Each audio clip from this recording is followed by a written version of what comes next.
মোদী সরকারের পেনশন নীতির প্রতিবাদ অসমে। পুরনো পেনশন স্কিম ফিরিয়ে আনার জন্য আন্দোলন। গুয়াহাটির নারেঙ্গিতে সরকারি কর্মচারীদের আন্দোলন।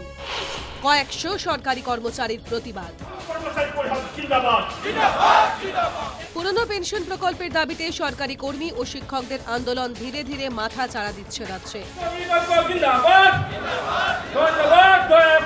পুরনো পেনশন প্রকল্প বহাল রাখার দাবিতে বেশ কয়েকদিন থেকে আন্দোলন চালিয়ে যাচ্ছে অসমের সরকারি কর্মচারী ও শিক্ষকদের সংগঠনগুলি।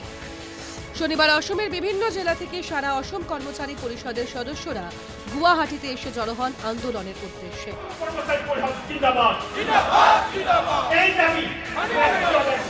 পুরনো পেনশন প্রকল্প নিয়ে এখনো পর্যন্ত অসম সরকার কোনো সিদ্ধান্ত না নেওয়ায় প্রতিবাদে সোচ্চার কর্মচারী পরিষদ। 2004 চনত কেন্দ্রীয় সরকারে 1 ফেব্রুৱাৰীৰ পৰা এই সিদ্ধান্ত কাৰ্যকৰী কৰিছিল।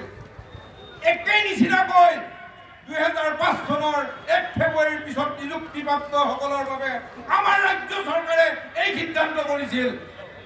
আমি ক্ষোভিত হৈছিলোঁ, অত্যন্ত দুখ পাইছিলোঁ। 2004 সালের 1 জানুয়ারি বা তারপরে যারা চাকরি পেয়েছেন তারাই নয়া পেনশন নীতির আওতায় পড়েন। তবে কোন রাজ্যে এনপিএস চালু করা হবে কিনা সে বিষয়ে চূড়ান্ত সিদ্ধান্ত নেয় সংশ্লিষ্ট রাজ্য সরকার। অসমের প্রতিটি জেলা থেকে প্রতিবাদী সভায় কর্মচারী পরিষদের সদস্যরা এসে জড়ো হয়েছিলেন।